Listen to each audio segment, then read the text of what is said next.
And welcome to Rob Schmitt Tonight. The president-elect holding an hour-long news conference at Mar-a-Lago earlier today. It became an in-depth look ahead at what is coming for this country in just 13 days. The style and substance of what we heard today was really incredible to see. It was a ride into Trump's mind and how he sees the United States and the rest of the world together. Greenland, Panama, Canada, Russia, NATO, Israel, all discussed today. American foreign policy, the worst maybe we've ever seen these past 4 years, is about to be flipped upside down in just 2 weeks. Trump saying today he hopes to have the war in Ukraine ended within 6 months of entering the White House. While assessing the situation in a way that's sure to freak out the war hawks, Trump today claiming to understand Putin's frustration with NATO aggression that led to the war. Take a listen. A big part of the problem was Russia for many, many years, long before Putin said you could never have NATO involved with Ukraine. Now, they've said that. That's been like written in stone. And somewhere along the line, Biden said, no, they should be able to join NATO. Well, then Russia has somebody right on their doorstep, and I could understand their feeling about that. But there were a lot of mistakes made in that negotiation. And when I heard the way that Biden was negotiating, I said, you're going to end up in a war. Talk about the subject that you're usually not allowed to say stuff like that when it comes to Russia. Speaking like that in Washington, they don't like it very much, and the headlines have already started flying. Reuters saying that Trump sympathizes with Russia. It'll be a hot talking point going forward as Trump works to end another seemingly endless American conflict. Pundits and experts from left-wing think tanks are going to call Trump Putin's stooge, as they always do, pouncing on selective sound bites like that one, while ignoring Trump's rather blatant strategies to contain the power of Russia and other adversaries around the world. Today, Trump was asked about Greenland and his interest in acquiring the lightly populated landmass to our northeast. Greenland is currently a territory of Denmark, though the residents there don't want to be. Most did not report today, though, that Trump's explanation for his interest in controlling Greenland largely has to do with minimizing Russia. Take a listen.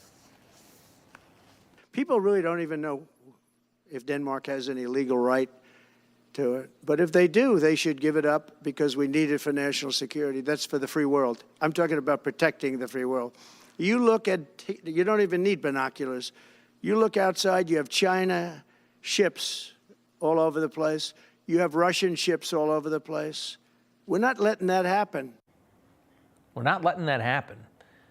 Controlling Greenland means controlling the North Atlantic and keeping Russia in check. That is one 10 or 15 second soundbite that debunks years of speculation about Russia collusion, along with most of what you're going to hear on MSNBC tonight. Today, Don Jr. actually visited Greenland and its 50,000 residents. He managed to land Trump's jet during the 5 hours of sunlight that they had today. It's pretty dark up there this time of the year. And he found a lot of support in a very strange new place that most people have never been to. He's going to be on Finnerty next hour to talk more about what he found.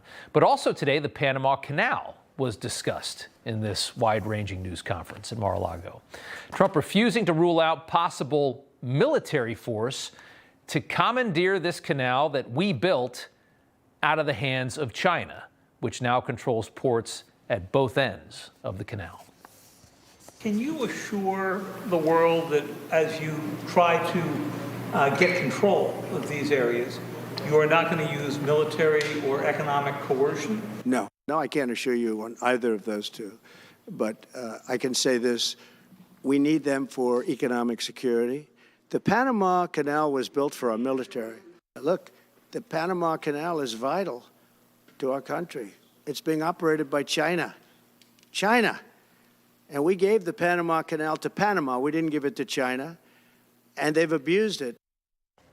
Now, Panama's new president just came in this summer, is actually conservative and has been working to shut down the Darien Gap and cut off the migrant caravans that have been coming to our country. So a deal potentially to shove China out of Panama and the control that it's gaining on the canal could potentially be easily within reach.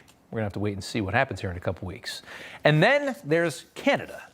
As we go through all the things that were talked about today, over the last 6 weeks, we have watched Justin Trudeau visit Mar-a-Lago and then return home to the north to see his political career collapse which has been exciting to watch.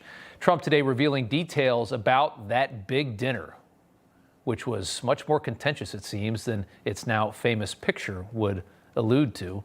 Trump says Trudeau admitted that the trade imbalance between our countries is basically how Canada survives. We don't need their cars. You know, they make 20% of our cars. We don't need that. I'd rather make them in Detroit. We don't need the cars. We don't need their lumber. We have massive fields of lumber. We don't need their dairy products. We have more than they have. We don't need anything. So why are we losing $200 billion a year and more? I called him Governor Trudeau. I said, listen, what would happen if we didn't subsidize you, if we didn't, because we give them a lot of money. Why are we supporting a country $200 billion plus a year? Our military is at their disposal. All of these other things, they should be a state. That's why I told Trudeau when he came down, I said, what would happen if we didn't do it? He said Canada would dissolve. Canada would dissolve. Maybe the most interesting thing, in part about watching this man in power and come into power, is realizing all the things that the rest of the leaders of this country have been ignoring while they sit in Washington and mainly focus on power and getting reelected. You never thought about the Panama Canal or Greenland. Do you ever think about these things?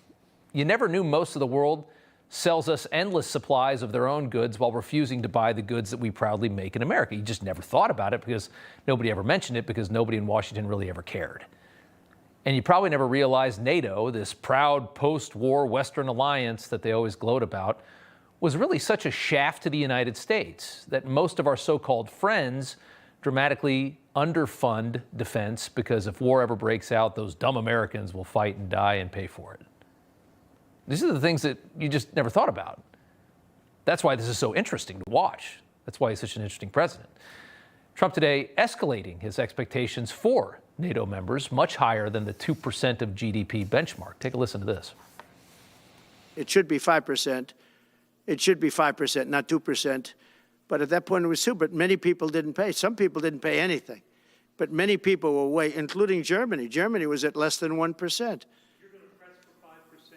Well, I think NATO should have 5%, yeah.